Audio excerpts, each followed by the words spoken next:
Hello, televiewers. Good evening and welcome to today's edition of Prime Hour on My Media Prime. This day we are going to be looking at what the communities can do as far as the ongoing crisis rocking the northwest and southwest regions is concerned. We are going to be looking at what the communities can do to force the hands of both sides to sue for peace so that life can return to normalcy in these troubled regions. We find out why even after so many efforts, nothing seems to be moving along the lines to peace. We are going to be discussing this with our panelists who already are in the house. Apostle Ambe Valentine Gwa is in the house with us. He is a man of God. He is an entrepreneur. He is heading many other structures and a very strong opinion leader. Good evening and welcome, Apostle.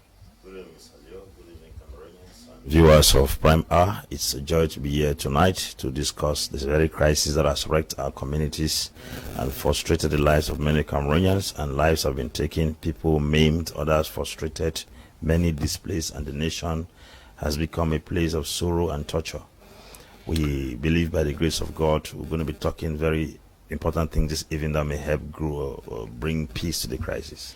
We also are in the company of Tamai Travis. Good evening and welcome, Travis. Good evening, Leo. Good evening to Senior Apostle. Good evening to the Bishop of Boya, His Lordship Michael Bibi, and of course, good evening to the President of Catholic University of Boya, and good evening to all the political leaders, those who are manning political institutions, especially Maurice Kamto, Nijon Frundi, Barrister, Senior Barrister Ashu, Prince Ekoso, and all the like. Good evening to them, and good evening to President Paul Biya, the head of state of the Republic. We also are we are awaiting the arrival into our studios of the representative of the CPDM party, Jean-Francois Ondobo, who says he's on his way caught in traffic, and also expecting the arrival of Senior Barrister Ashu Emmanuel, the national president of the Reform Party. But we also hope to hook up with a panelist from Bamenda via Skype. We hope that the line goes through. Can we take another try, Eli?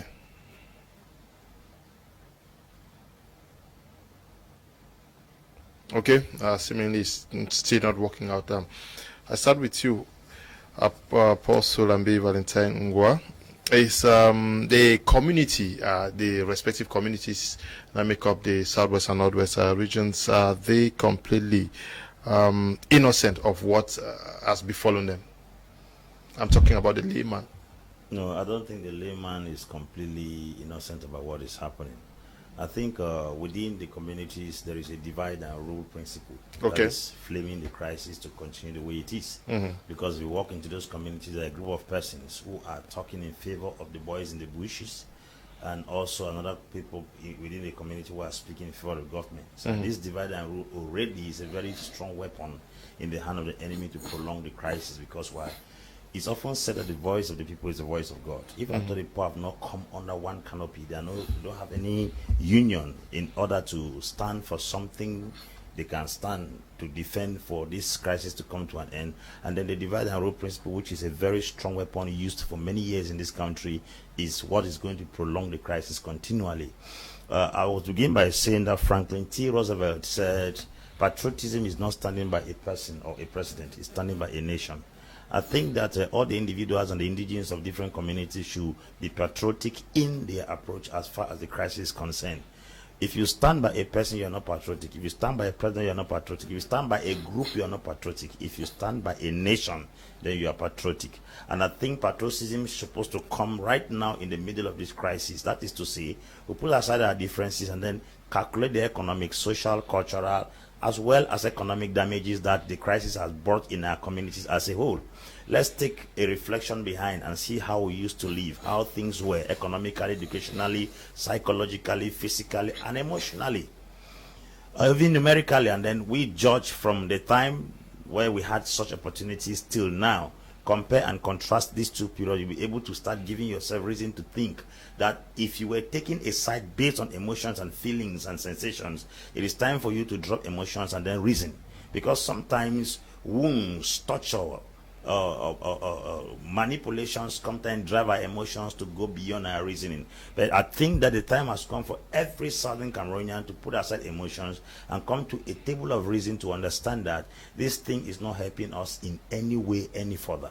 And if at all the communities come to this understanding, it will help them come unanimously under one voice.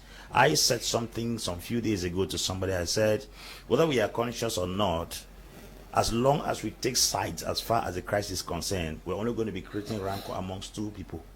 But if at all we stand on a neutral ground and we stand to call for peace, irrespective of who is standing for the government or standing for the people, they should stand in between and call for peace, and then I think peace will come. The communities have a very pivotal role to play to put this crisis to an end. And if at all the crisis has delayed to this extent, I'm sure the communities have also contributed to a greater extent.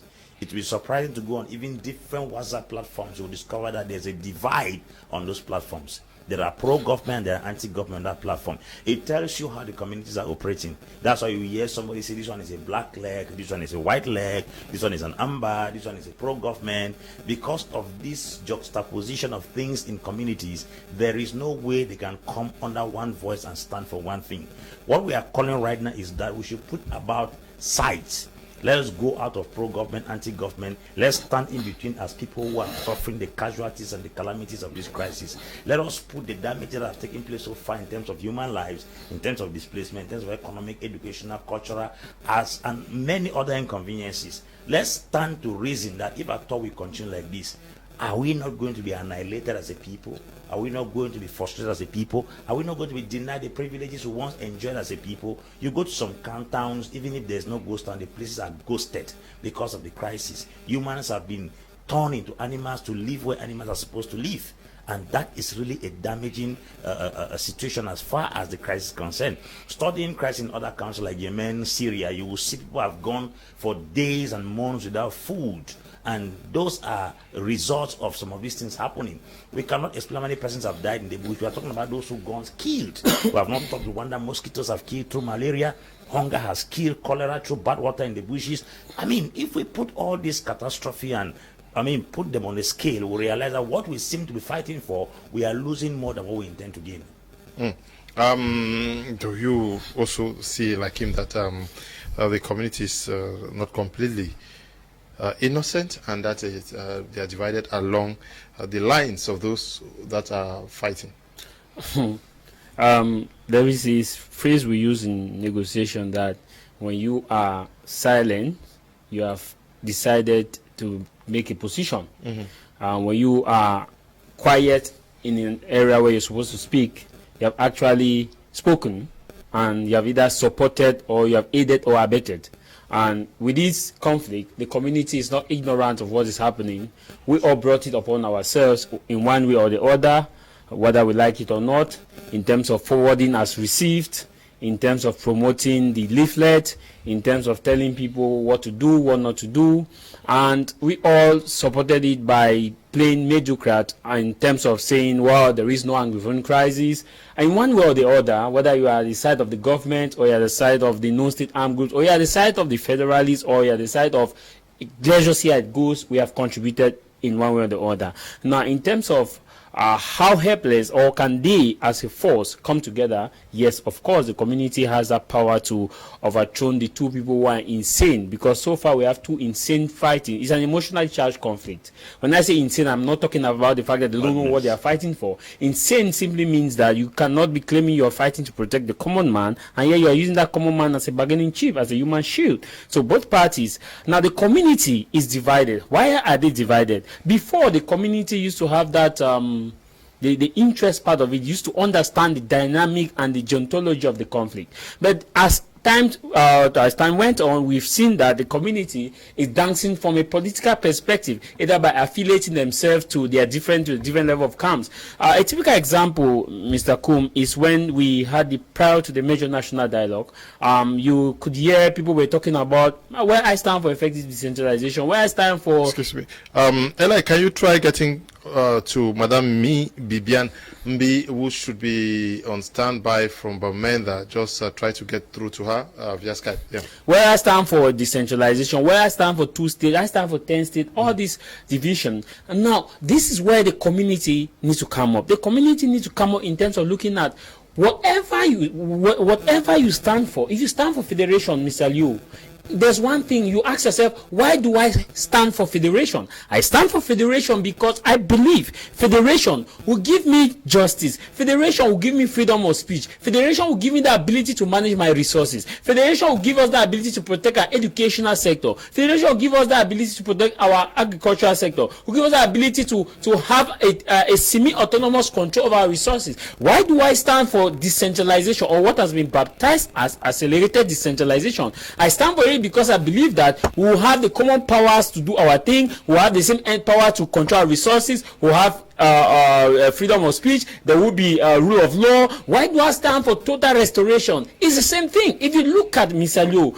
within this conflict, all the parties, they have one lowest common multiple in what we call in basic arithmetic as LCM, and their LCM is that they want the interest of the common person, the common man, that is that interest to self-control their resources in a way that will give the protection of the educational sector and the protection of the judicial sector and the protection of the developmental sector in their individual constituency. This is why this is their lowest common multiple, or what we call the A union, B union, C union, D. If you look at that union, they share one value, whether they are fighting left and right. But the problem is that the community has decided to go by position. The community needs to shift from their position. When they shift from their position, the position is that this person say it must be done through decentralization. This person say it must be done through federation. This person say it must be done through total separation. All of the positions that we are following position is what is causing this conflict. Even in the rank of the government,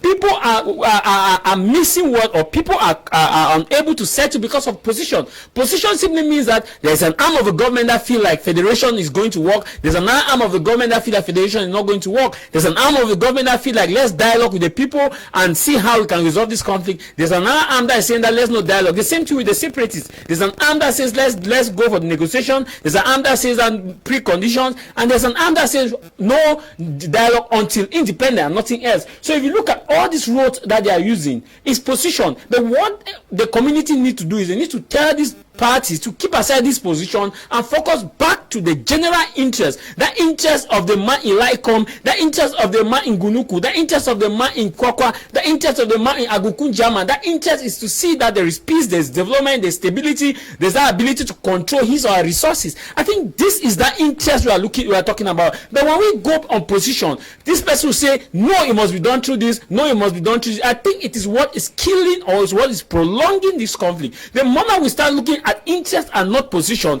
we will have a sustainable solution, or we'll have a path to this to a path to peace in this conflict. But when we look at limit ourselves only to position, that no, let's have this, if not this separation, nothing else, then we will not have it. If it's not federation, nothing else, then we will not have it. It's quite disheartening to see scholars who tell you that no, it must be done through federation. This person say it must be done through this. This person say it must be done through that.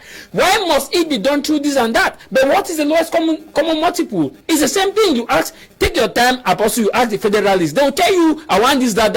Ask the separatists, they will still tell you the same thing. That why do you want separation? Why do you want decentralization? Why do you want federation? All of them will give you the same reason, and the same reason they have the one and the same reason, Mr. Leo. So the day that we shall look at interest and not position, civil society has a role to play. Churches have that role to play. The churches now need to work on the mindset of people to start looking more of their position than of their interest than position, because you have one common interest, and that common interest is to ensure that the students go to school, the people who come out from school have their jobs, the people who are living in their community make the decision to their development, and so on and so on and so on. Good evening to you, Godi New Kongi, and to you, Efren Te. Good evening to you, Ish Kobi, Ayang Miranda. Good evening to you also. Amos Ngui, watching from Bambili. Bruno Tim, good evening to you. Mundi Beta, my brother.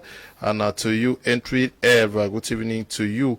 Bayangi Pikin, and to you, Jack Shilogo. Helen Ignatius, and to you, Hilary Thomas Kiyode, and Deep Dambe Ebota, good evening to you. Pro Kiktoku Manly Mako, and to all of you watching us via social media, good evening to you. Now, do you think that, do you have the impression that the community, or you people are claiming that they are taking part by siding with one of the parties? Do you also think that they have been abandoned to themselves? Definitely, they have been abandoned to themselves. You see, the strength of a broom is in its numbers. A man called his family once, took a stick of broom, gave to them, they easily break it. But when the broom came together, they gave the same person, he couldn't break it. The challenge we have in our communities today is that the broom that was supposed to stand to sweep away the evil is not united. The broom is still in patches. The broom is still in sticks. Look at countries that have decided to stand on a common goal. Once there is no division amongst them, there's a 90% possibility that they can succeed. But once amongst the persons that are supposed to fight for a particular goal, there is differences among them, there is a problem. As huge as America is, it was defeated by Vietnam. Why? The Vietnamese had a particular goal. So sometimes you don't win a battle by really winning. You win the battle by accepting defeat. This one sounds like a paradox, but that's the truth. Robert Nesta Marley said, he who fights and run away lives to fight again another day. It's not every fight you must fight to win. There are sometimes you win by running away.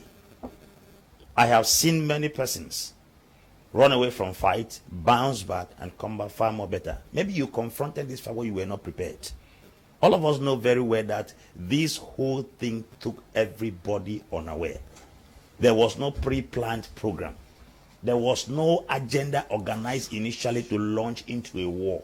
The war came so spontaneous. And I know nations take years, sometimes decades, sometimes more than decades to prepare for war. And the funniest thing is this. Once this thing came up, you particularly realize that in the very beginning, there was a certain level of unity amongst the people who were agitating for secession. In the midst of these people who were agitating for secession, there were also a group of persons who were demanding for federation. That already created a crack, because why? The common interest of the people was not one. They had a divided vision. They were secessionists and they were federalists. You now are going with a divided army to go and confront an organized, planned army. How do you expect in division you want to conquer somebody who is in unity? It is absolutely impossible. The community now, as times go on, the circumstances are evolving, you will realize that the divide has been intensified. Because why? A lot of confusion has infiltrated. Even the people who were standing for certain causes have turned their back on it. Because why? The same cause they were trying to defend has turned to bite them. A man's dog doesn't remain a dog forever the day he starts biting the owner. When the very people who said they were supposed to protect and defend you turn to kidnap you, turn to maim you, you turn to fight against those same people who were supposed to protect you. Also, the issue right now is, if at all we can get out of the idea that I'm a secessionist, I'm a federalist, I am a unionist, I am a decentralized individual, let us come out of these parties. When the COVID-19 came up, I said that MRC, CPDM, SDF should put their party intentions aside and work for the common goal of the entire population. It is very obvious that when families have division amongst themselves, when a common enemy attacks that family, they will put their differences aside, confront the common enemy, and then get back to their differences. And if at all the communities do not see the need to come under one voice and put aside this, I told somebody that we name people, and once we name them, they start placing value on those names more than who they are. You call somebody you are a doctor. He wasn't born a doctor. Probably his name was James. The day you don't call him doctor, he gets angry. He's not doctor, he's James. Okay, we just have been joined by Barrister Shu Emmanuel. Senior Barrister, we were talking about the situation of the community with respect to the ongoing crisis in the southwest and northwest regions, and I was asking Apostle Ambe whether the community has been abandoned to fend for itself by the both warring factions. Good evening, televiewers. Good evening, Apostle. Good evening, Mr. Leo. Thank you for giving me this opportunity to air my modest views on these issues. Well, to understand what is happening, we have to try to understand the mindset on both sides. Because this thing has been going on for more than 4 years. And there is no sign of it abating anywhere. The big question that you ask, can the communities be forced? I don't look at it. I don't look at the communities. I look at the people, the major actors. Who are the main actors? On one side, you have the government, and on the other side, you have the Anglophone population, which is, I mean, they have the home front, you have the diaspora. So, what is it that is causing this thing to continue for 4 years running? On the government side, I think it is a problem of political ego. It is political ego. It is not wickedness or anything. There are some people up there in the deciding cycle who say, these guys have dared us. We must crush them. And to reach that, to attain that goal, they do everything to obtain financing from the home front and from foreign front. At home, we are all living here. We know what is happening. If the government is owing you money, they want to pay you.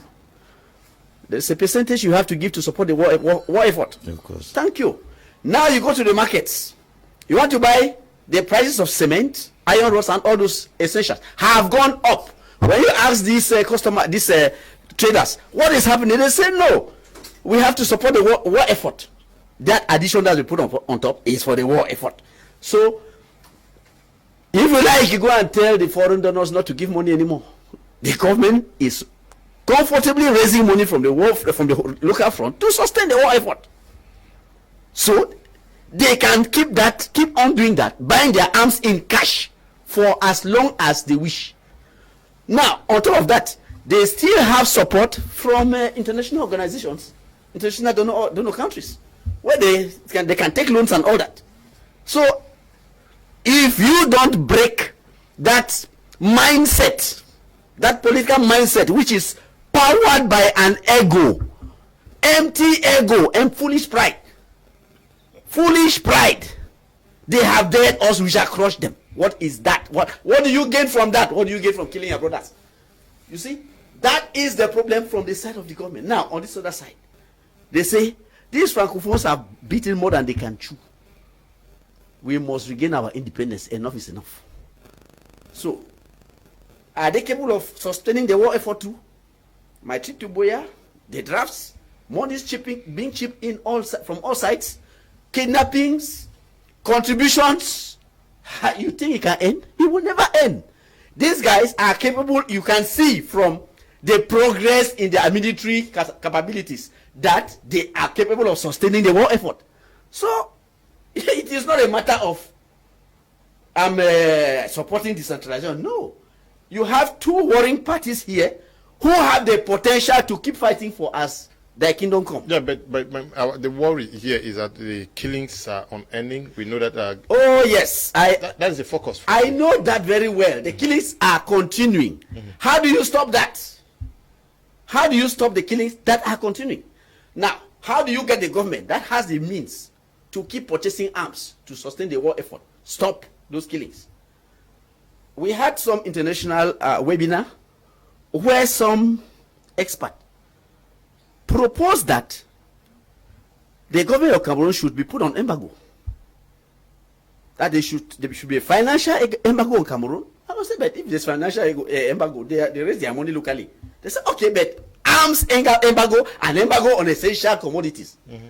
But if you ask me, I would say, look, there is no reason to go that far. Because if you want this thing to end tomorrow morning, it's very simple. The only language these people understand is violence. If one big power were to put just a single naval warship down the coast there and say, please, I want this thing to end. It will end. So you want violence? You don't understand what I'm saying. I say if a superior power were to put a battleship down there in the ocean and say, look, stop this thing, otherwise we shoot, they will stop. Okay, they will stop. Yes, they will stop. Yeah. And those guys who are abroad there, it only suffices for a foreign government to say, to issue an official invitation to a few of them with strict instruction. You see how all of them will line up. So you see, it is a matter of international will, because that international will is what we need to break this mindset, this local mindset that is tuned towards war. Okay, each is fighting for community, yet when we look at the separatists, it is true. Some people writing on social media will say it is all the Anglophones who are fighting. But when you look at the separatists themselves who are fighting and you look at the government, what is the welfare, that zeal to want to cater for the need of the people, to say it's war and that we should bear? But can we also understand that we need to minimize the casualties on both sides? Do we think about the survival of those we're fighting for? I think from the onset of the crisis, there was that concerted effort to look at the need of the persons in the community to respect their views and to say, okay, yeah, we are fighting for these people. That's why during the early phase of the conflict, you could hear our voices. You could hear we're used to that anyway. You could hear people use some of those words, that our boys, and these people say our people are coming, and mothers will chant and give them food, and the rest and the rest and the rest and the rest. Now, but as time went on, you see that it became more of an economy of war. Some of these people who championed the cause had never had a certain amount of money before. So when they started witnessing a colossal amount of money from 2 million, 3 million, 10 million, 5 million, 50, 20 million, it changed the mentality of the cause. And remember that, Mr. Liu, it doesn't take a financially deficient somebody to lead a war, because you will look at the little contributions which is being given as an avenue to embezzle. But someone who already has enough money can definitely stand in front of a war and say, okay, this is a conflict, I want to stand in front of this conflict, I want to champion this conflict. So look at this perspective, it gives you that ability. But the problem where we are now is the fact that those who started the conflict, or those who are spearheading the conflict,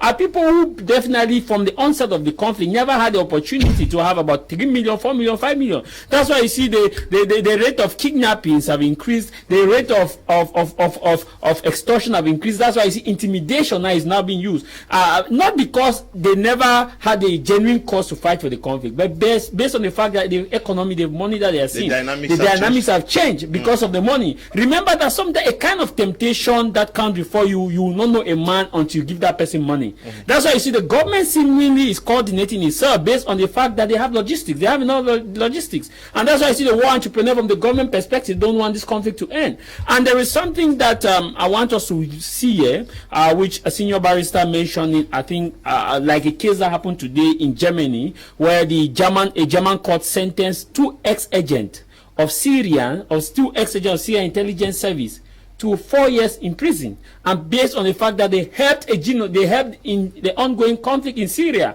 and under the principle which is known as universal jurisdiction. And under that principle, any person can be judged at anywhere. If the crime was not committed in America, you can be judged in America under the principle of universal jurisdiction, based on crimes against humanity, based on genocide, so in all of this context, regardless of where these guys are, regardless of where the government machinery is, all those who are within the government sector who have changed the dynamics from the original concept which the government had now to more of looking at the entrepreneurial sector of the world. Remember that in as much as they are still in Cameroon, whenever they need be, the principle of universal jurisdiction will apply to both parties. Both parties will have to answer. The speeches that people are making today, they should be aware of the universal jurisdiction, because there will come a time when government will switch hand. Government will change hand, like Joe Biden today asked for a report of Jamal Khashoggi from Saudi Arabia, but that was a done-dusted deal under President Trump. So you see that when things move apart, we have a revision of policies. But what is happening now currently is the fact that those who took this course or this conflict from the beginning, never saw that money. They were more passionate. Now, when money started coming in, they started experiencing, there was a change in dynamic where more kidnappings and the rest. So to me, yes. How do you understand, Apostle, that the population that is supposed to be the shield, like I don't know whether you are the one who said so, is now also paying very heavy price for the war, because they have been under fire for above 4 years and getting to 5 years, and seemingly there are no signs that things are going to end soon. I'll begin by giving you an analysis of the American war against Vietnam. The U.S. Secretary of Defense, Stick Namara, he said they will cross Vietnam initially. When they started the war, they said we cross Vietnam. That's what people had as intention. You have independence in 1 month. Stop going to school.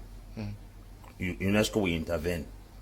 So the population believed that initial statement, not knowing that when things will prolong, it will not be the same. That's the reason why, if you are a good analyst, once you are pursuing a particular crisis, your analysis should not remain the same. It should be evolving as things change. You don't hold on to some things that are clear defeat. It's very dangerous. When he made that statement, after almost about a year of fighting or two, he told the American President Richard Nixon, he said, don't attempt to continue with this war. America can never win this war. That's the Secretary of Defense. Which means initially, with his analysis, he knew they would pick Vietnam with left hand. But what they went and saw, it wasn't what they expected. This is what every Cameroonian from the southern Cameroon is supposed to understand. That what we envisage and from what we were told initially. Because in war analysis, you don't just hold on to the initial statement that was told you. It's not possible. As things are evolving, you are supposed to. Now, the population must have accepted the proposals from the very beginning, knowing that all these dreams and Disneyland will soon manifest. But as the days were going by, they've come to realize that things are not going the way they are supposed to go. They who were supposed to be objects of protection, they are now become victims of the same war. They who were the ones who were clamoring for a change, they are now beginning to pray for things to remain the way they used to be. Because sometimes you may think that what you are having is not comfortable until you are given the chance not to have it. And right now, many people have come to realize that the dream world they promised us is not coming so soon. And the hell we are going through right now, we are praying to go back to that semi-hell we ever had than what we are going through right now. So if at all we remain with the same principles that we were told from the very beginning, before the war started, is a clear indication that we are not evolving with the war. Your mind must change. Your perspective must change. But do you find this evolution in the minds of the members of the communities today? It occurs. The same population that was standing for it is not the same population standing now. I know of a lot of persons who were agitating and clamoring for secession at the level where they are right now, based on the things they have gone through. They are even praying for things to return to normal. That is to tell you that as things are evolving, the dreams they ever expected are not soon materializing. And that's the reason why the number of persons that we had initially who were clamoring for a change and immediate change, they have reduced. Because why? In the beginning, they were not victims of the war. As the days were going by, they also became victims of the war. It's said that when a pig gives birth to piglet and doesn't have food to eat, it begins to eat back the piglets that he has given birth to. We Anglophones, we gave birth. The crisis has come. But sometimes what the crisis is doing to some of us, the Anglophones, because I do not think that with the limited population we have, we were supposed to be even killing some persons in the name of blackleg. There are many ways we can discipline people. We are not supposed to kill any Anglophone in the name of blackleg.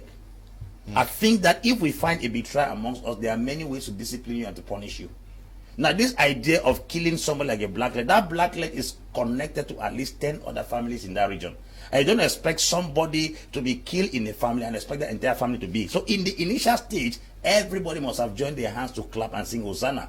But as they became victims of the war, you will realize if we're 10,000 that clapped, as the days are going by, we're having just about 7,000 or 6,000 that are still clapping. And that's the reason why the dynamics of the war has changed. Because why? The dreamland that they gave us as promises has not suddenly manifested. If you think I'm lying, get to the scriptures. Moses told the Israelites, I've come to set you free. I'm taking you to the land full of milk and honey. But when they passed through the wilderness for some years, many of them turned against Moses because the dreamland he promised them full milk and honey was not coming so soon. Only a few at the end of the day finally entered the promised land of God. The journey to the promised land that he gave them was becoming too tedious, and that is how life has always been. There were many Anglophones who knew that the Canaan land, milk and honey, will soon arrive. And now they are going through that wilderness period, just like many turned against Moses. Many have turned against the poor who painted the picture of the promised land. Okay, I don't know whether Madame Bibianambi out there in Bamenda is available. Good evening, Madam, and welcome.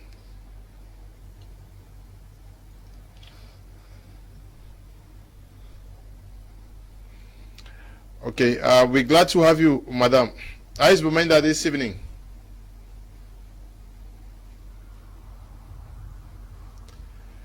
Oops. Seemingly there is a problem there with her. Senior barrister, I'll get to you now. Now, do you think that the community, Southwest and Northwest, is also caught in a flood of flooded web of propaganda from both sides, with almost everybody promising it's Canaan? You talked about Canaan. Yes, you get a battery of propaganda on both sides. We are fighting for you. This side say we are fighting for you. Mr. Leo, frankly speaking, the Anglophones never ask for anyone. Because when I listen to Apostle Lambert, it appears like some person made promises for Anglophones to accept war. I don't think that is true. No Anglophone ever asked for war. We sat there and the war came to us. You see, it came to us. Who and said war? What is that? Did I say if you are done, I will continue. So we sat and war was brought to us. I still remember that the president declared war at one airport when he came back from outside. And my grandfather's house in my village was the first house to be destroyed in this struggle. So I know very well that we never asked for anything, and nobody ever had to convince us of anything with any promise. If there were promises, Mr. Apostle, tell us, why are ghost towns? Why are the people respecting ghost towns today? Why? Okay, the only barometer, the only way we can know whether people were forced to support or not support, opinion sampling. The latest opinion samplings have been carried out, especially the one of the Coalition for Dialogue and Negotiation, shows that how many percent? Close to 90% of Anglophones whose opinion was sought wanted total independence. I mean, how can you be saying this type of thing? Nobody was ever convinced by any person. If you say they are being convinced to contribute, well, there I will side with you, because Ashu City has never given a kobo to anybody. There are people who come over there with their projects. My trip to Boya, what is that? War draft, all those things. Yes, you convince people to contribute, but convince people to be victims of the war. How? This one here, my friend Jarvis here, has been the victim. Were you convinced by any person to be arrested because you are doing a job? No, sir. You see, this thing was brought to us. We should not make it look as if it was because of the promises that our elites made that we are victims of war. No. War was brought to us. We never asked for it. We are victims of it. We are asking that this nonsense should stop. It should stop. The way they started it, let them end it. If they cannot end it, then we have the only option to call on those strong people outside to come and help us to end this thing. Let's say end it how? By negotiations directed, propelled by the international community. The worry here, I don't know whether Apostle Ambe said somebody invited war, but I think the problem here is while the two parties are fighting, because you see that if it is more than them, let the strong man come from outside. Are you saying that if it prolongs for the next 20 years, people should also just be watching and praying that the strong man should come? Mr. Liu, 20 years and running, it is not possible. The international community will not sit there and watch us killing ourselves for 20 years. No, for that one, let us be sure. It cannot happen. Right, sir. 4 years are enough. No, right, maybe you are not following the momentum. I beg to intercept you on this platform. If you can allow the moderator. Don't the truth is not as if you don't. If you allow the moderator, the Sudanese crisis lasted for 30 years. Cameroon is not the first. You can call him to order, sir. Okay, it's not the first. Yeah. Because you are saying what I did not say. That's all. That's my challenge here. You are trying to say what I did not say. Let him learn. Yes. Yes. You shouldn't say what I did not say. Yes. You cannot trade me for your own reputation. You cannot trade my reputation for your reputation. You cannot do that on a TV panel. You cannot do that. Don't say what I did not say. Simply, sir, I am saying that if you look at the dynamics now on the in the international front, it is not possible to imagine that in 20 years this conflict will continue. It's not possible. Look at the policies being put on the table by the Biden administration. Look at what is happening in the British Parliament. Look at what is happening in Germany. Look at what is happening in Norway. There's no possibility, no way this thing can continue. Countries are standing up to say enough is enough. And I bet you, if you want, take me down. In 2 years' time, we will talk of this conflict again in different terms. Something will be done. The only problem is, are you ready to be among those who be arrested to go and be tried? Because people who are funding this thing don't know that prosecution is coming. It is coming and they will be arrested. If you want to be part of those to be arrested, continue funding it. It's a simple thing. You see, I say war was brought to us. You remember these famous 2 cubes of sugar. What I said, it was clearly in that line. Some person had they have dead us, we shall crush them. The 2 cubes of sugar. They wanted the thing that they thought they were going to crush. The people, it was in self-defense they stood up. Yeah, but I will not. Yes, but see that and hear somebody say that people were convinced. But convinced. Have I ever contributed any fact because somebody convinced me? Senior barrister, Syria is still there under fire. The international community is there. They joined to go make war in Syria. Don't forget, sir. There was an international coalition that was put in place to go remove Bashar al-Assad. If not of Russia, he would have been removed. Yeah, but the war is so don't take Russia, don't take Syria as an example. Okay. We are talking about a conflict here. One brother killing the other. Okay. In Syria, who was killing the other? Okay. It was a Syrian conflict between two. No, but Bashar al-Assad was fighting with his people now. No, there was no. Bashar al-Assad was fighting with his people. Excuse me, there was no part of Syria that had independence before and was trying to Okay, Monsieur Jean-François Omdobo, bonsoir et bienvenue. Est-ce que vous avez l'impression que la population du Sud-Ouest et du Nord-Ouest est quand même délaissée et en train de subir ce qu'ils n'ont pas semé? Mystérieux, bonsoir à vous, bonsoir à tous mes copanélistes, bonsoir à nos milliers et millions de téléspectateurs. Merci de me faire inviter une fois de plus pour parler de ce problème du Nord-Ouest et du Sud-Ouest. Lorsque ce conflit avait débuté, je pourrais dire certaines populations du Nord-Ouest et du Sud-Ouest sont en train de subir ce qu'ils n'ont pas provoqué. Pourquoi je le dis ? Parce que, vous savez, ce conflit est né des revendications des enseignants et des avocats. Tout le monde n'est pas enseignant. C'est le premier point. Deuxièmement, je me suis rendu au nord-ouest, plus précisément à Kumbo, dans un petit village qu'on appelait Nsa. C'est après Kumbo. Et là-bas, les gens étaient... le comportement des hommes que j'ai vus là-bas, ils étaient étrangers à cette guerre. Ils ne savaient même pas ce qui arrivait. Parce qu'il faut aussi dire aux Camerounais que les gens de ce côté-là, comme partout au Cameroun, sont habitués à leur agriculture, à leur élevage, à leur petit commerce, et ils sont à l'aise. Maintenant, au niveau de ceux qui revendiquent beaucoup plus, parce que vous verrez que cette guerre est née des revendications des avocats, des enseignants et tout. Et c'est bien normal que quelqu'un revendique. Mais est-ce que vous pensez que c'est juste pour ces revendications-là que nous acceptons tuer nos propres frères? Je pense que le problème est ailleurs. Les populations sont en train de subir ce qu'ils n'ont pas préparé, ce qu'ils n'ont pas organisé. Et c'est ce qui est méchant dans cette guerre. C'est ce qui est méchant dans cette guerre. Vous avez suivi le cardinal Christian Toumi Deyema. Il disait que certains de nos frères arrivent dans des groupes où ils sont les seuls Camerounais. Tout le monde est nigérian, tout le monde sort de notre pays. Ils ne reconnaissent même pas pourquoi ils se battent. Ils se demandent pourquoi on se bat. Ils n'arrivent pas à comprendre. Donc moi je trouve que ces populations sont victimes de ce qu'ils n'ont pas provoqué, pour la plupart. Mais d'autres savent bien. Vous savez, la guerre, elle n'est jamais gratuite. Et le côté anglophone là, ce côté du Cameroun anglophone a une particularité, et vous êtes sans ignorer la richesse et tout ce que nous avons pu bagarrer ensemble pour conserver de ce côté-là. Ça peut donc venir de partout. Ça peut venir de ceux-là qui veulent cette richesse-là. Ça peut venir de nos propres frères qui se revendiquent le côté anglophone et qui savent que une fois l'indépendance acquiert, ils seront les leaders là-bas, ils auront des grands postes là-bas. Donc la sous-population qui est très vulnérable est en train de subir pour rien.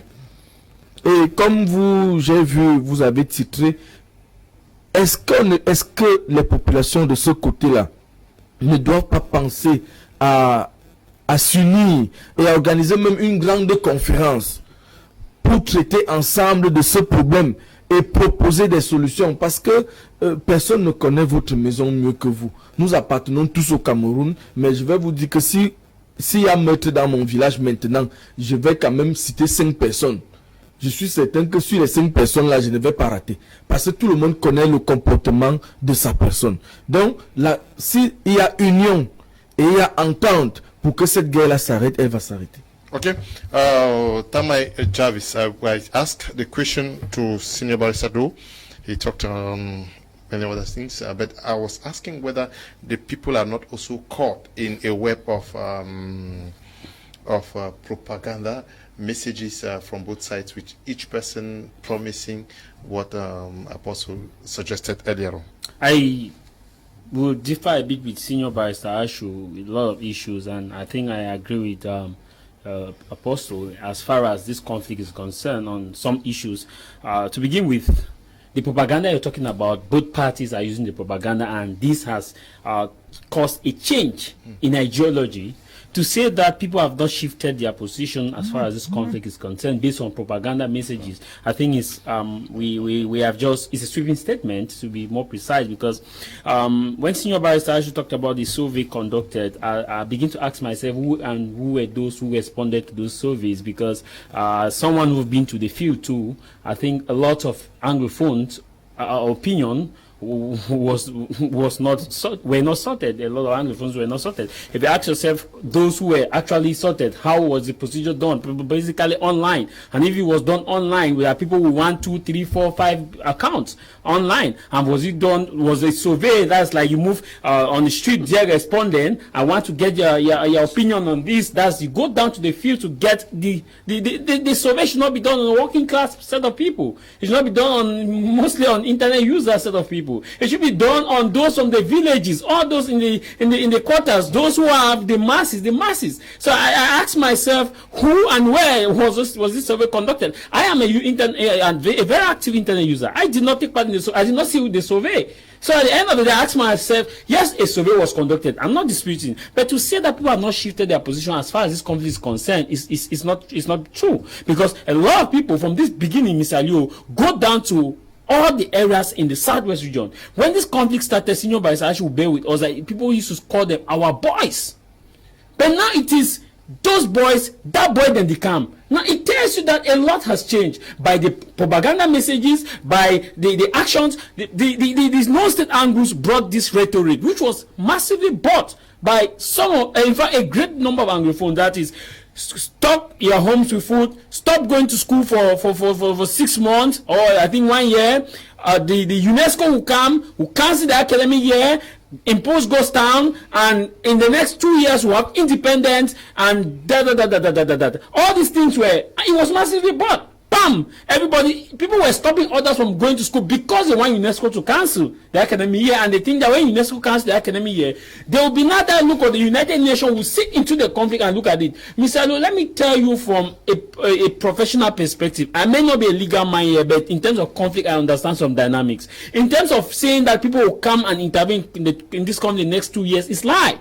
A gross, I will tell you with facts. Let me give you examples.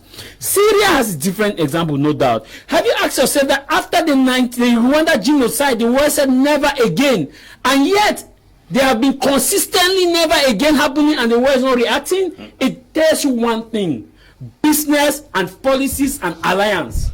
And let me be honest with you, I'm happy Senior Barrister talked about the fact that Russia stopped the intervention. And have you asked yourself that among the members of the Security Council, who is France? And where is France's interest? Where is Britain? Where are the British interests? America, who are they aligned with? America has another basis. America has bases in other areas that they rely on the alliance of France to keep that the bases active. If they want to intervene directly in Cameroon, it means those alliances will go down. So there's what we call a backdoor channel. It's a process. So to say that in the next 2 years is not going to be possible, I can bet on it. The Biden administration that they're talking about, the Biden administration is not an awesome. The foreign policy of America has one thing. One, is it in our economic interest? Two, is it in our foreign policy interest? That is, the conflict in Cameroon, is it a breeding ground for terrorists to come and sit and strategize and attack American activities around the globe? Because the terrorists may not attack America directly, but they can attack American embassies and others. Now, if not, the third issue is the oil. Fourth, our businessmen and women, are they directly affected? In all of this fair, the principle of intervention has a lot to consider. To say that we'll have this is not true. Propaganda messages conclusively, I will tell you with all frank that it has helped to fuel and to change public opinion on this. That's why you see most of these two parties are investing highly on propaganda. The government has its own propaganda machineries. My country people, a lot of machineries that they are using propaganda to tell that propaganda has a very active role. Yeah, but now this is what is no to justify the fact that majority of persons are still in support. He raised the issue of the ghost town. I am not the issue of ghost town, Mr. Leo. The truth is, if you do a survey now, majority of those who will tell you they used to do that for the purpose of respecting for the conflict will change. Some will tell you it's because of fear. Let me tell you, go down with a questionnaire on the field. The data you have will be different from the virtual data we sit on the studio and talk. A lot of people, maybe because of fear. I have people in Moya who used to buy this conflict, but based on the outgoing genealogy, they are afraid to open their shops on Ghost Town because of being Kenyam, not because they respect it. But these are people before they close down their shops. And if I take from just this small sampling, now I broaden the circle, you see that you have a lot of these people who have dropped. It may not be up to 60%, but at least it moved from 10, 15. As time moves on, it changes, dynamic changes. The people have been abandoned by politicians, by political parties. This is where we don't see it. Because all these political parties, they have left the people to their own wounds. The parties have not formed an alliance. The parties have not come out firmly to say, hey, our voters, potential voters are under threat. Our potential voters are dying every day. Every day, this party come out with separate communique, this party come out with separate communique. And you look at the rhetoric that some of this party uses, SDF, CRM, even Senior Barrister's party, if you do a content analysis, you see that in one way or the other, they are supporting the AMBA or they are supporting government. If you do a content analysis, they are not supporting the common man. Because if they were supporting the common man in the content analysis, their speeches, it will tell you that these people are not protecting the common man. So to me, let's look at the different dynamic in terms of pushing the people forward. Okay, yeah. Mr. Leo, I heard His Eminence Christian Cardinal Toomey said, I went to Bamenda and called the governor on a Monday, and he said he doesn't work on a Monday. If the governor doesn't open his office on a Monday, is it a sign that he is in support of Ghost Town? If you go to Kumba, the DO's office is not open on a Monday. Is it because the DO is in support of the Ghost Town? But let's be sincere here. A commentator does not give commentary on a match based on his wish. He gives commentary based on the dynamics of the match. And I think if we are sincere as Anglophones, let us give commentary on this crisis based on the dynamics, not on our wish. If we allow our wishes to override what is real on ground, we're going to be talking here to win the attention of Cameroonians and Anglophones, not talking what we are going through. The next thing I want to say, what has killed this crisis is one word, Truth. Truth. The government tells lies and Anglophone tells lies. And until these lies are properly scrutinized and brought out to the limelight and people are educated on it, we are going to be living in the shadow of this crisis. The truth is, when lie increases, demonic spirits multiply. If at all Senior Barrister Ashu sits on this platform and is telling Anglophones that dynamics have not changed in the course of this crisis, I will say it is a big lie on this platform. I stand as an Anglophone. I have been through and seen people who have gone through this crisis. The confessions in the beginning are not the confessions the same. It goes back in the scriptures to tell you that Moses said, I'm taking you to a land filled with milk and honey. And when the people followed Moses at a certain level, the milk and honey was not coming so soon. Most of them began complaining. Not because they did not admire the promised land, because the circumstances which they found themselves forced them to change their language. People have gone through thick and thin. There are children who have left schools. There are parents who have died. There are others who have been maimed. There are others who have lost their job. Look like CDC has gone down. 22, a corporation that employs 22,000 Cameroonians has been brought down to its knees. PAMO is down. Do you think those people whose source of livelihood was CDC and PAMO will still be speaking the same language? No. And until these realities are spelled out, there will be no way. The next thing I will point out is that the government initially started lying that there was no crisis. And because there was no crisis, they neglected it. It erupted to this level. The government has equally seen situations where the military has carried havoc, and the government has sent its spokesman on television to come and lie that it was the amber. On the other hand, they told the guys, speak gun. Those guys did not erupt from moon. When Barrister actually says that nobody brought war, nobody brought this, those guys were instigated to carry guns. They were instigated to carry guns. And when they carry those guns, you cannot tell someone to carry a gun until you convince the person about the benefit for carrying that gun. Number two, they told children to stop from school. Why? The teachers and lawyers revolted against the state and they pledged certain petitions. And when the issue of the teacher and lawyer died, the idea of no school came up. The convincing statement was that UNESCO will intervene and there will be a rapid intervention from the United Nations to solve the crisis. So the school of children was used as a bait. As the children waited for some years, their sacrifice of education did not yield the expected return. Most of them will not remain indifferent. They will start acting contrary to what they initially submitted. It's like a woman. You promise her heaven, she stays with you once, twice, thrice, and she does not see any changes, her reactions will change. These are the realities on ground that if us Anglophones don't sit and tell ourselves the truth, we are going nowhere. I wrote something on platform. I said, or my friend was said, Minister Atanganji is a force to reckon with. Somebody wrote me, Apostle, how can you say that? I said, my brother, the fact that a truth does not favor us does not mean that it's not truth.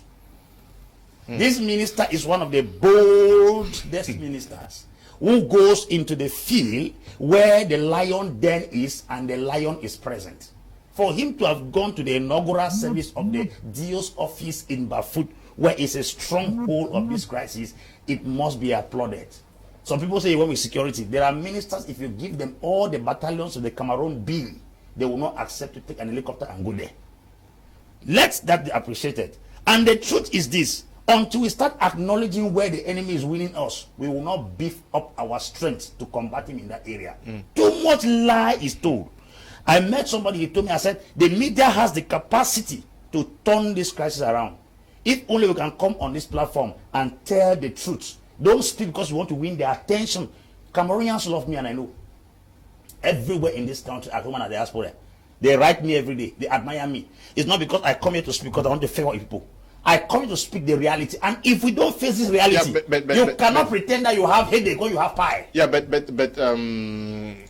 above any other thing, we are looking at the situation of the population. That's what we are talking here. Yes, but from every indication, Senior Barrister is talking also because he's well informed. He says he's a member of he's a coalition for dialogue and can bet that in the next 2 years, I am a member of coalition and dialogue. He knows it. I am co-chair of governance committee. I am a member of the national coalition for dialogue. The commission. I'm a member of it. But I think that the situation of the population of the Southwest and Northwest is going to be changed, to be turned around as soon as, because according to member of national no. We are looking. I was consulted from America. You were consulted? Yes. Please. We are looking at the situation. Let's be real now, Mr. Leo. Are you not of the same opinion like Senior Barrister that international intervention is coming soonest? It's a capital L, capital I, and capital E. It's a lie. I'll give you as a political analyst, and I will give you analysis in Africa. Okay. Sudan had crisis similar to us. It was 30 years. 30 years before there was a broker of peace. And who brought this peace? People did not know. It was when TB Joshua visited Sudan and convinced the president to talk. If you go, the videos everywhere, to talk to the rebel leader. That was when. In Rwanda, no foreign intervention stopped the crisis. It was Paul Kagame's initiative that brought up that crisis to an end. In Mozambique in 1985, it was Alberto Chisano who rose up and stopped down the rebels. In Syria alone, no foreign intervention. The only place where the foreigners have entered in Africa is when they came to gain, and they killed Gaddafi under the influence of Algerian and Tunisian rebels that entered into Libya as if they were Libyans. It wasn't Libyans that fought Gaddafi. Let's be very careful here. We're not talking to illiterates on this platform. I'm well informed when it comes to conflict in Africa. That international, we are in Cameroon now. Let's follow the prophecy of 2 years' time. Now, let's look at the community that seemingly is not taken care of, but the site's also very conscious of the fact that you cannot win a war without the full support of the community. Mr. Leo, before I reach that side, I think we have to ask ourselves the question whether some people are living in a vacuum or they are living in societies with everybody. Foreign intervention is present already. Is here. Okay. Go to Northwest, Mr. Leo. You usually go around. You see UN vehicles everywhere. Is that local intervention? Capital L. Now, Resolution 684 of the U.S. Senate. Is that local legislation? What is it about? I mean, what do you gain by denying clear facts? These people in America sees and legiferates on Cameroon, and you say it's not foreign intervention. What is that? Local intervention?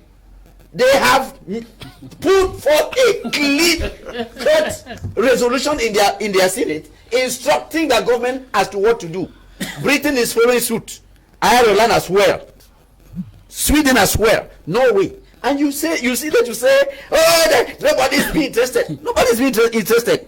You dare say the coalition for dialogue and negotiation did not carry out a survey. I did not say the I say you. I didn't give any name. I thought you were a journalist, but in fact, I started asking myself, what type of journalism do you practice? You should ask again, Senior Barrister, because you said you didn't know of the survey. I want to tell you, Mr. Jarvis, you are lying, because I, Ashu, Mr. Liu can see, I posted that survey on your media prem. If you post, I posted it on my media prem WhatsApp group. Here is Apostle Ambe saying that he was consulted. I posted it there, and any person, I know you saw it. I did not. You did not see it. You select what to see in the WhatsApp group. Thank you. Anyway, it was posted there, and if you think that by denying that you did not see it, you are doing any service to mankind, you are just wasting your time. Now, before the CDN, Cardinal Tumi said it, and people doubted.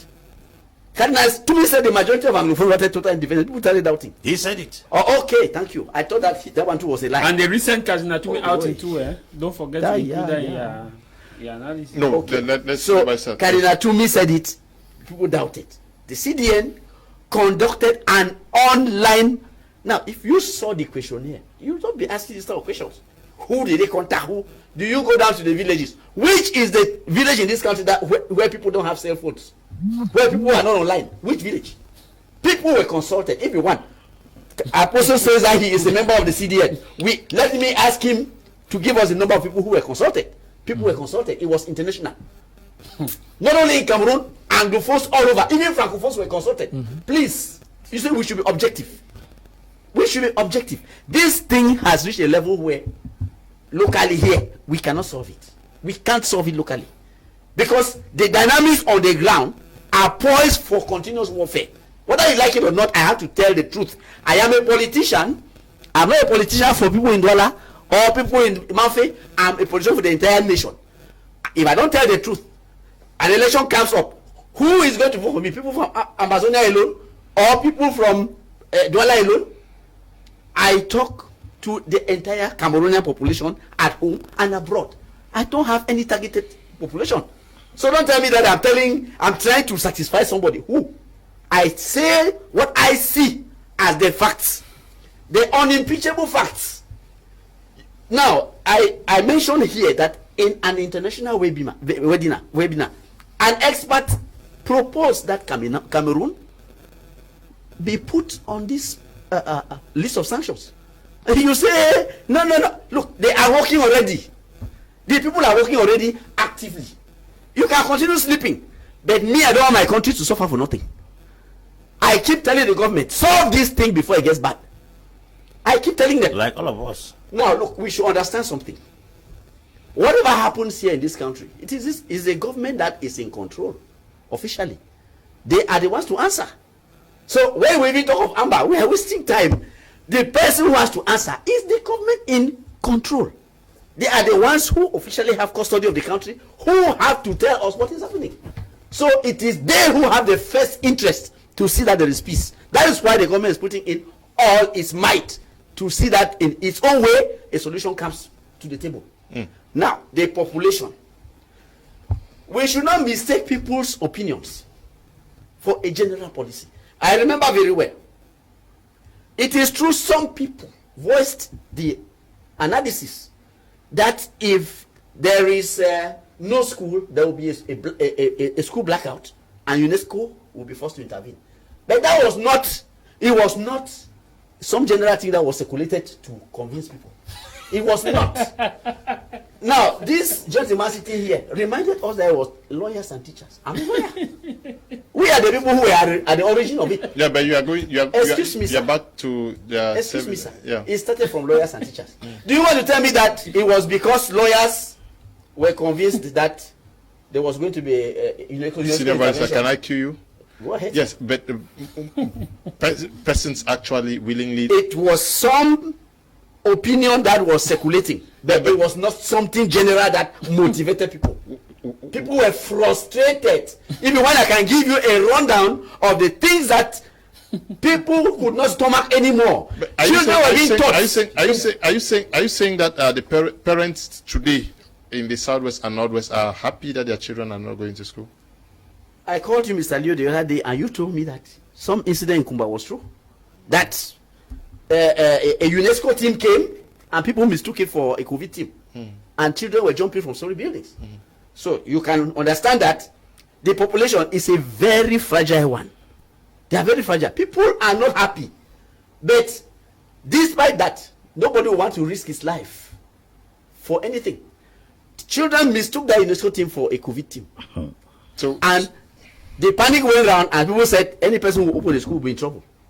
You see, that was no longer UNESCO. Senior Vice, you are not answering my question. Yes, sir. I want to answer you. I'm saying that.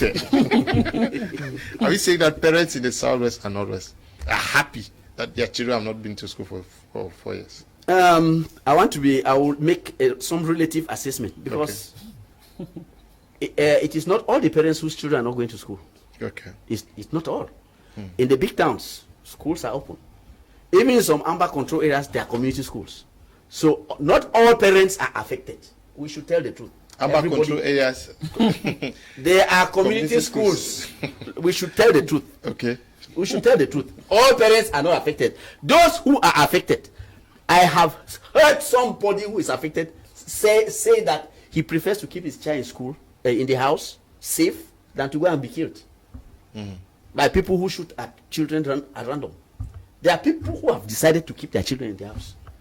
But there are some who want to send their children to school, but they are frustrated in that effort because they cannot send the children to school. Someone that you are the national president of a political party. Thank you. What is your stance on that? Nobody should deprive another of education. Okay. Education is a basic human right. Yes. People should be allowed to obtain education. Okay. So my stand is a clear one. Now, the community, whether we like it or not, is suffering. paying a very huge price. How can the community organize themselves so that their voices could be heard by both parties? Because as we speak, those are controlling affairs on ground. In some areas, it's not the community. How can they organize themselves? Comment est-ce qu'ils peuvent s'organiser pour résoudre cette crise? Non, pour prendre leur destin en main, au moins dans leur communautés respectives. Oui, vous savez, je l'ai dit tantôt, c'est les villageois, c'est les riverains qui connaissent mieux leur village. Il est donc important, comme vous avez vu à l'extrême nord, de s'organiser en comité de vigilance et collaborer avec les forces armées républicaines. C'est-à-dire que il faut, si dans chaque village, il y a un comité, parce que vous savez aussi une chose, ces gens-là, si je m'en tiens au discours du cardinal Toumi, ces gens-là connaissent bien. Vous arrivez dans certains villages où les gens maîtrisent ceux qui sont en brousse, mais ils ont peur de déclarer parce qu'ils savent qu'ils seront tués bien après. Donc, il est important que les villageois s'organisent en comité de vigilance et que chaque comité de village puisse collaborer avec l'armée. Ce n'est que par là, par ce passage-là, que nous pouvons résoudre cette guerre. Parlant de la communauté internationale, ceux qui parlent de la communauté internationale, moi je n'ai jamais vu un pays où la communauté internationale est arrivée et ils sont vite partis en résolvant la crise. Nous avons l'exemple ici en Centrafrique. Vous voyez que la Centrafrique va de mal en pire.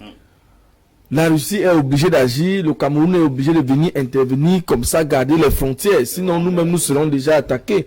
Donc vous allez voir en Syrie, c'est la même chose. Moi je crois que nous devons prendre notre destin en main. Les communautés du nord-ouest et du sud-ouest doivent se battre pour dénoncer et s'organiser en comité de vigilance pour pouvoir résoudre cette crise. Il faut laisser les histoires de communauté internationale. En plus, nos parents, nos grands-parents, nos aïeux se sont beaucoup battus pour que nous ayons l'indépendance. Est-ce que, aussi grand que nous soyons, nous allons toujours partir à l'extérieur pour aller chercher la résolution à nos propres problèmes? Vous pensez vraiment que c'est important que vous avez un problème chez vous, vous partez prendre le voisin chaque fois pour venir résoudre ce problème? Ce n'est pas important. Donc, nous appelons nos frères à deux choses: collaborer avec l'armée républicaine et deuxièmement, s'organiser en comité de vigilance et dénoncer. Oui, marqué dénoncer. Now, who should organize communities? Traditional leaders or local representatives? Oui, on which organize this community, I think the local politicians have a great role to play. And when I hear Senior Barrister Ashu is talking about the aspect of the conflict, looking at just the picture of international intervention and downplaying the powers that they have as legitimate politicians and people who have the mandate of the people, I think we need to really call for concern. Yes, I accept the fact that things are changing, but I was grossly misrepresented by Senior Barrister Ashu on some facts. I think if Cameroonians are watching, I want to say that let's be honest, as what Apostle said. The truth of the matter here is that we're in a conflict, that the population are divided between the government and the non-state armed groups based on their individual propaganda. And when Senior Barrister Ashu said no school agenda was not a general, did not come from a general policy, who gives the general policy? If Chris Anu and the rest who spearhead this conflict are telling you A, B, C, and D, who gives the general policy? Who gives the general policy? If Chris Anu and someone and the rest are saying that, hey, no school, Barata and the rest are saying that, no school, and Senior Barrister Ashu is telling Cameroonians that no, it was just a kind of discussion that is not come from a general. Okay, where is the general policy? Who has the general policy department? We have not seen it. So let's be honest to ourselves and tell Cameroonians the truth. And it is only when we tell them this truth they shall know where and how to start to re-galvanize themselves into looking at their interests and not positions of individuals. I must be honest here, if they are claiming that surveys were carried out. Yes, it was carried out. And yes, those surveys had their target audience. And yes, majority of those who took part in those surveys were not the people on the ground. And if you look at the people on the ground, and not those people who are are using their Android phones, he's claiming that yet people are using the Android phone. Senior Barrister Ashu should know that people have more than 5 Facebook pages. People have more than 3 WhatsApp numbers. People have more than a greater number of different social media platforms. I accept the fact that they carry on survey, but telling us and doubting my credibility as a journalist based on a poorly conducted survey, which I would say that if you have to conduct a survey in this conflict, go to a corner and conduct a survey to someone who is living the reality. Don't go to someone who is living in Douala in his comfort of his zone and conduct a survey and you expect. Go to Gunuku and conduct and get the survey of someone who is feeling the pinch in the BLM, who is now currently in the BLM, get his opinion. That is the opinion I will respect. Not someone who is living in Douala, comfortable, or someone who is already in Boya, the heart of Boya, which is comfortable. So until then, we will not solve this conflict. Mr. Ali, have you asked yourself that why do we not conduct census online? Has a country ever conducted census online? No. They have their limitation. Every censor has a limitation online. Online is great. In fact, it has a great limitation. Coming back to your crux of the matter, I needed to address that because if we don't do that, Cameroon will be misinformed. He talked about the aspect of we have UN everywhere. It showed me a country that does not have UN vehicles moving around left and right. It was the same lie that this same guys told the people in North and Southwest when they saw UN vehicles moving around. They said, you see, UN is coming, this is UNESCO coming to talk about Czech schools. I was in Moya on the day that was in 2018 when UNESCO vehicle came and passed Moya. A lot of Moya people raised up their hands and say, oh, UN is coming, oh, UNESCO has come. That UNESCO has come and they will cancel the academy year. And a lot of people stood and did not go to school because of the fact that they saw the UN vehicle. Show me a country that does not have a UN mission. UN mission is not just there because of the war, but it is there because of other strategic reasons. They have trade, they have research, they have economy, they have agriculture, they have humanitarian, they have a lot of agencies that go to the field. So there is no country in this world that you will not have a UN vehicle. Talking about direct intervention, it has its own policy. We are not refusing the fact that they may not intervene now, tomorrow, and forever, but the shortest period he's giving is it cannot go. That 2 years cannot go. So let's tell the local person who is watching us the truth. Until we tell the truth, because I believe that we are here to talk so that people should clap to us on social media. I don't care how many people insult me on social media, but we must tell Cameroonians the truth. And the truth of the matter here is that until we strategize the way we are fighting this war, we will not get out of it. If you keep listening to the lies of the government is telling lies, a lot of lies from the government. But I am saddened to see that people who are supposed to tell the truth. Mr. Lo, ask yourself that how many of these local politicians that we have of opposition political parties have come as a force to write something about this conflict to say, okay, let's form this coalition. We had coalition for dialogue. It's a good thing. Have we had coalition for opposition parties to look at this conflict? No. We are clapping that yes, the U.S. Senate is talking about the U.S. They will talk about it. They are just talking about it, but it's not direct intervention.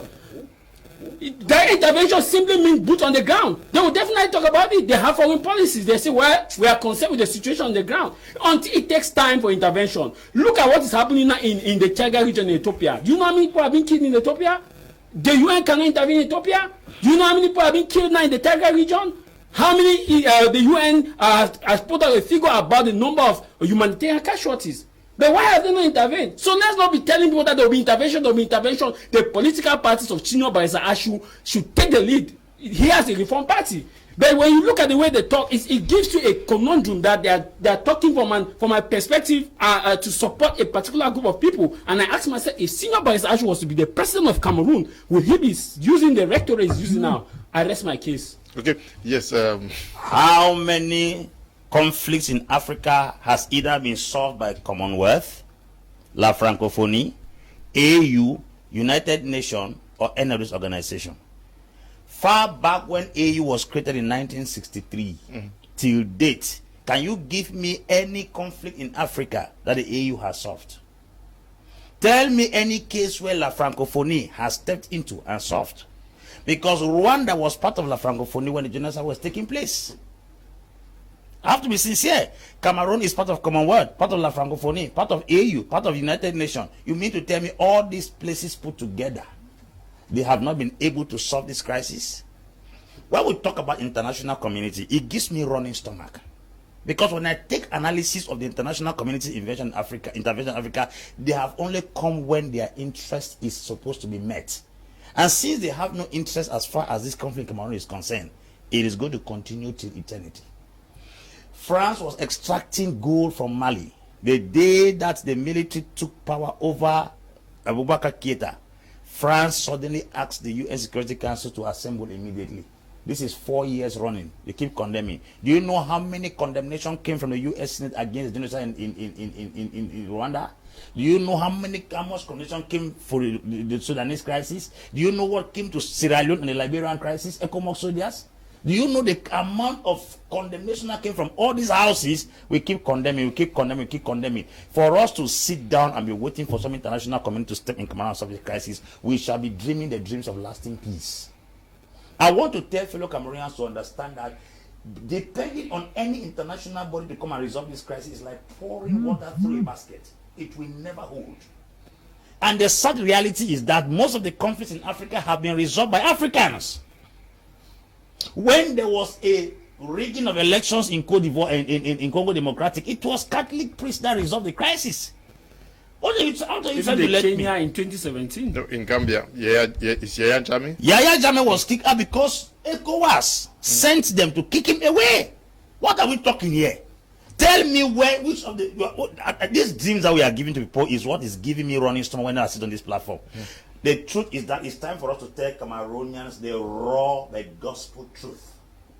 We should tell ourselves that where we find ourselves is only all that can come out of that hole. We cannot keep condemning. When there was a crisis in Spain, Catalonia wanted to secede from Spain. Immediately, the parliamentarians of the Catalonian were found in the Spanish parliament, decamped. UN intervened the next day. This is 4 years. And no gunshot went on air. We have been having gunshots, people are dying here and no intervention. You are telling me that you will intervene where? Where? This Central African Republic. 2 Rwandese were killed there, sent by Kagame to go and support the people. Russia sent people there. What is happening? What are we talking about? Some foreign intervention? Please, community, we are talking about you people. The destiny of this particular nation is in the hands of the people in the community. When 2 elephants fight, the grass is suffer. It's the common man in the street. What I have to tell you that let us go out of being secessionist, federalist, independentist, or unionist. Let us come to the fact that we are serving Cameroonians. Let us all come under one banner with a particular objective and decide on what we want. I think if we stand on one front, we may easily achieve what we need so fast. Okay. Senior Barrister, you believe very much that the communities cannot help themselves and that Africans or Cameroonians cannot solve this problem? Mr. Leo, you see, I am one person who likes to stand by the truth no matter what. Just like what Apostle Ambe was saying, communities should come together and decide what they want. Is that what is going to cause the government to stop the war? No, it's simple, eh? If we come together, unite, and put a united front, will the war stop? We should be serious. I have, you see, in my opening statement, I made an analysis of the mindset on the two sides. They are poised for continuous war. And until you break that mindset, don't dream. Don't dream. If you bring Anglophones together, you saw the effort put by the government on the table to stop Cardinal Turi from having his all Anglophone conference. Now, you say both sides are not ready for. They are not ready. But it's the population that is suffering. Both sides are, yes, population is suffering. This thing has been brought to a population that is helpless. And when I say the international community is mobilizing, I mean, I am surprised to have a journalist who belongs to the class of people who carry out investigation. Instead, it's a lawyer telling him, now look, get informed, sir. Get informed. There are things happening. People are fighting. You have seminars being held left and right for this issue to be on the table of the Security Council in the next 2-3 months. So you can laugh. You can laugh. But I have participated in webinars where that was the question. I didn't have anything to say, but experts were called and this question was well examined. It is not my place to inform you. It's not my place. Get informed, sir. We know all the lineup of look. You see, I'm surprised. The government seems to have abandoned diplomacy. The government seems to have abandoned diplomacy because truly, while we see an effort on the other side, people are trying to get the international community to move. I don't see something from the government. I don't see. Maybe because the government has learned from past, is comfortable with the momentum. Are you really comfortable that the international community comes into Cameroon? We should not misunderstand what some people are saying. I am not saying the international community should come into Cameroon. I am saying that the international community is going to batter an agreement. Okay. I welcome international intervention for an agreement to be battered. But if we are allowed among ourselves today, like we are, that can never happen. You saw what the government did with the major national dialogue. What came out of it? After that, they said decentralization. What has come out of it? Yeah, but it can never go to anywhere. Isn't this also because most of the let's look at the international community. The international community gets information either from the government or from the separatists. No, Mr. Lua, I beg to differ. No, American satellite is hanging up above us here. These guys, no, you want to deny? I can give you astrological information that shows when that satellite was passing through Douala. I can give you, even right here. You don't want to get information, sir. I have the information. Thank you. I'm a Muslim. We have a satellite observation mission. You know very well. We have a WhatsApp forum where reports on satellite movements are made every day, maybe even every minute. So I am telling you, American satellite passes here and they pick up everything. Apart from that, they have their people on the ground. So they don't depend. Senior Barrister, you stopped. I was querying you. You no, stopped. You stopped me down even before I landed. I'm sorry, sir. But I misjudged the direction you were going, and I gave you the. You wanted to attack. As usual. Well, from what I get from you is that Cameroonians cannot solve the problem. Africans I'll put my hands at the fire. We cannot solve this problem. And again, you see, I don't like when people try to undermine the efforts that Cameroonians make in the international scene. Somebody said here that AU has never solved any crisis. Please, let's be honest. Cameroonians have been picked by AU to go solve crisis. So, someone mentioned Kenya here. Who solved that problem? Because the name was not mentioned. Nico Hale. No, true. No, please. Nico Hale was picked by AU and he solved that crisis. He was the one who mediated it. Nobody talks. But you come and say AU does nothing. No, we have seen AU very active in solving election disputes. Yeah, we have been waiting for them in Cameroon now. Well, we have been waiting for AU in Cameroon. They should not pick Cameroonians to go solve another problem. Mr. Leo, yeah. that's the same thing as I have to say, in all objectivity, AU has not been totally silent. Okay. They have made pronouncements on Cameroon. Okay. They have come here. Okay. You can deny, but there's no point in denying. Have they not been here? They have been coming here. The Anglophone has been here. The Commonwealth have been here. So we should not say AU is doing nothing. We should say they are not doing enough, or they are not going to the end, because the US has asked AU to get better involved, more involved in this crisis, and to do better than they are doing now. I think that's a better position than to say they are not doing anything. They have been present. They have not been sitting quiet. They have been coming. And you see, our people have been involved in this African I was struggling to cue you to something before you. Can you just yes. do that? I was saying all of this to come back to your previous or your opening statements, saying that the international community was going to sanction some Cameroonian officials as well as the separatist leaders. Yes. Which means that at the end of the day, it's a community to organize themselves, because if the leaders are picked from both sides. Mr. Leo, you see, that's why I was saying that those who think that they can continue with their atrocities, they should be warned. The Americans are serious, and they have kicked off the process. The process has been kicked off. If you think that nothing is being done, you are wasting your time. It has been kicked off. And the Americans don't joke.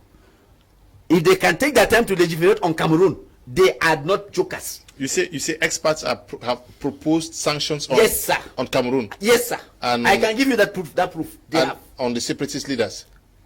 They have. Okay. So work is being done behind the scenes. Don't think that people are just sitting there looking at places. No, sir. Work is being done. The separatist leaders have been targeted. They have been warned. They have been given strict instructions. Please come to the table. And when the dynamics will be on, I don't see one of them refusing. Ok, they are going to be there. Oui, monsieur Jean-François, vous avez écouté pendant longtemps. Oui. Est-ce que les communautés aussi, est-ce que, parce que j'étais en train de demander, est-ce que c'est pas la communauté internationale aussi n'est pas aussi divisée parce que ils reçoivent des informations soit du gouvernement et des groupes séparatistes et non vraiment ne voient pas vraiment une organisation qui représente la population qui souffre. Oui, non, comme Mr. Achou, je sais pas, c'est la première fois que je suis avec lui sur un plateau et je semble ne pas bien comprendre sa position. La communauté internationale a des rapports, comme Mr. Achou vous l'a présenté. Quand vous arrivez au nord-ouest, moi j'y vais. Quand vous arrivez au nord-ouest, les voitures, comme il disait, des États-Unis, ils passent l'ONU. Ça passe à tout moment. Dans des multiples forums, les gars, ils demandent des images. Les envoyés spéciaux que vous voyez là, à tout moment, le président de la République reçoit quelqu'un de l'extérieur. C'est pour venir comprendre. Il y a donc des informations que vous et moi, nous n'avons pas. Et je vous dis, cette guerre-là est compliquée. Si vous avez bien suivi le cardinal Toumi dit que nos frères disent qu'ils se sont retrouvés dans une histoire qu'ils ne connaissent même pas. Parfois, tu te retrouves avec quelqu'un qui est nigérian, il n'est même pas camerounais. Lui perçoit de l'argent, toi tu n'as jamais rien perçu. Tu ne connais même pas pourquoi tu combats. Donc, la communauté internationale est donc... il faut d'abord savoir que le Cameroun est un État souverain. Donc, avant que la communauté internationale ne vienne intervenir, il faut qu'elle ait vraiment des preuves que ce que nous allons faire là est vraiment utile. Est-ce que ça a vraiment dépassé l'état du Cameroun? Non. Et il y a des problèmes en bas. Comme Mr. Achou disait tantôt, nous avons des informations. Nous sommes dans des forats. Nous avons un certain nombre d'informations que tout le monde n'en a pas. Et je suis désolé qu'il sollicite, que ce soit un avocat qui sollicite l'intervention extérieure au Cameroun. Pour les négociations. Non, Mr. Achou, est-ce que les avocats se sont déjà assis pour parler du problème anglophone? Vous, en tant qu'avocat, est-ce que vous vous êtes déjà assis un jour, c'est-à-dire comme vous faites souvent quand vous revendiquez l'argent, quand vous revendiquez les meilleurs statuts, est-ce que vous vous êtes déjà assis un jour? Et apolitique, s'il vous plaît. Non, comment vous dites que le barreau est apolitique? Non, c'est sa nature. Le barreau est apolitique. Vous savez comme moi qu'il n'y a pas de, non, il n'y a pas de règle sans exception. Cette guerre est venue de vous. Cette guerre est venue des avocats, des revendications des avocats. Alors, quand ça cuit déjà, vous dites que vous êtes apolitique, alors que vous revendiquez. Non, Mr. Achou, il faut jouer changer. On a revendiqué sur le plan professionnel. Oui, voilà, et c'est ça qui a amené la guerre. Quand ça amène la guerre, enlevez vos habits là, accrochez, redevenez comme nous tous. Et parlez du problème anglophone. Pourquoi vous vous cachez? Convoquez une conférence des avocats au sujet du problème anglophone et faites des propositions. Voilà, mais vous voyez quand même que le mieux c'est de faire venir la communauté internationale qui n'a jamais résolu un problème. Qui n'a jamais résolu un problème. Non, citez-moi le problème dans un pays où la communauté internationale est partie et que c'est resté très bien. Où c'est resté, même au Mali, nous sommes encore en guerre là-bas. Ici en Centrafrique, nous sommes en guerre. Vous allez me citer où? Libya. Hein? En Libye, même la Libye s'est gâtée complètement. Vraiment, il faut que nous appelons, nous les Africains. Le problème anglophone nous concerne, nous tous. Venons sur les plateaux et soyons sérieux. Monsieur Achou, lancez un hashtag où vous demandez à tous les avocats de se réunir pour faire des propositions sur le problème anglophone. Non, mais il est président d'un parti. Oui, pourquoi vous voulez qu'il parle en tant qu'avocat? Puisqu'il a revendiqué, lorsque les avocats revendiquaient, il était là. Qu'il enlève son habit de parti politique, il enlève sa robe d'avocat et qu'ils se réunissent, ils fassent aussi des propositions. Okay. Many persons are writing from Bamenda, Boya, and they say what they are interested from our panel today is a way out for the common man. What do you think should be the way out for the common man now? If you go back to South Africa conflict, when it occurred, what catapulted the peace to South Africa was when the third side of the conflict took the command baton. And when we are talking about the third side is not the international community.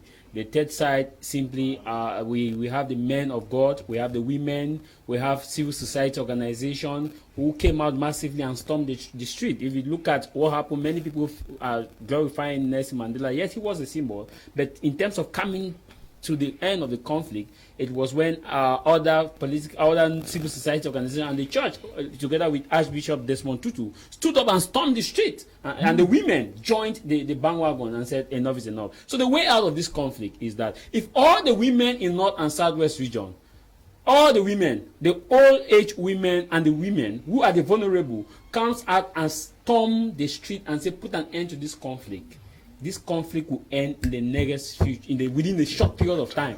Those are the third side. Have you ever asked yourself, Mr. Leoda, why is it that when a woman is killed, the international outrage is higher? When a child is killed, international outrage is higher. But when a man is killed, nothing, the international is reduces. Because the women are the third side. The women are the vulnerable. They all the men of God in North and Southwest, the day Christian Kanatumi, the day Archbishop, or the bishop, or the men of God would join the women, and storm the street and say, enough of this war. We don't want this conflict again. We want a solution. That day, Mr. Leo, if you shoot one woman, let me tell you, that is an end. That is an amen. But until then, we will still be rigmaroling with giving our political speeches, with giving A, B, C, and D. So my way forward, as I have always looked at conflict in other nations, to be resolved is when the women will come out and the church leaders. Look at Congo, because the priests came out, the bishops came out and said enough is enough. Remember that when you touch these people, these are the vulnerable. But you and I, when we go out to the street, we are not the vulnerable. So we are either treated as a hostile or a collaborator or something else. But the day the women, and secondly, Mr. Liu, apart of this category of person, political parties like that of Senior Barrister Ashu, Prince Ekoso, that of Maurice Kamto, all the opposition parties, the day they will form a coalition, as my French brother is talking about here, the day this person will form a coalition, not to oust Mr. Biya, because all their coalition is to oust Mr. Biya. Mr. Biya must step down. All their coalition, Mr. Biya must step down, Mr. Biya must step down. But you will never hear in any of their coalition talking about a coalition for opposition political parties to resolve Anglophone crisis. Never. You will never. Senior Barrister should prove me wrong. Yes, prove me wrong that all your political parties have come together. Okay, hear the way some of them talk. They talk to support either A, B, C, and D. Senior Barrister is an example. If you do a content analysis, you see that he is supporting this side on this side, depending on the situation of the country.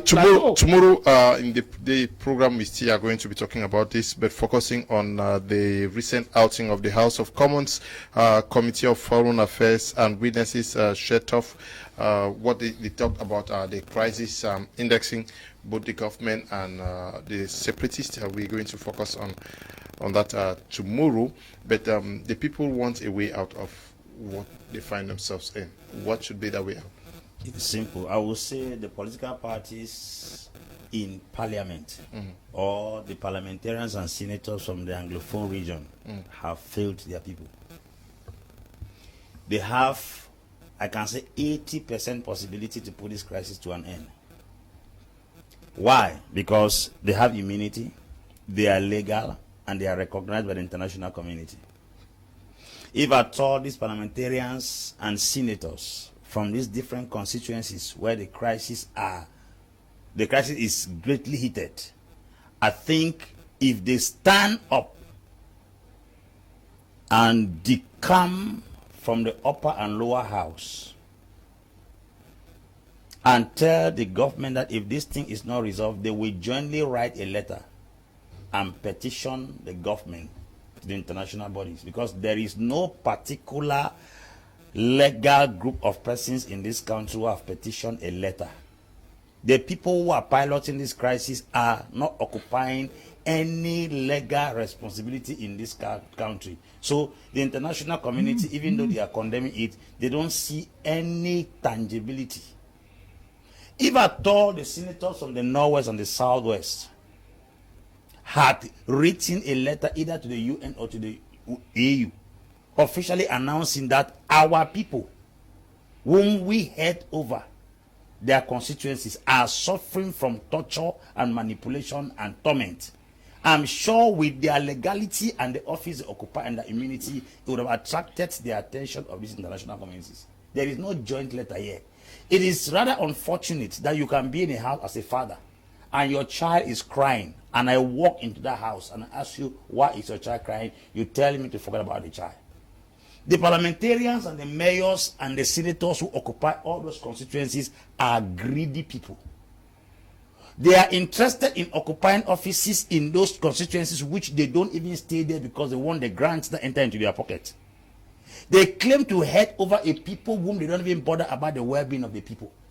Do you think that with the immunity of a senator and the immunity of a parliamentarian and a mayor, if they say we, the mayors and the parliamentarians and the senators of Bui, Ndonga Mantong, Mezam Division, Ngoktutunja, Meme, Ndian, we have seen that our own people are dying, and we occupy this responsibility. We're the lawmakers.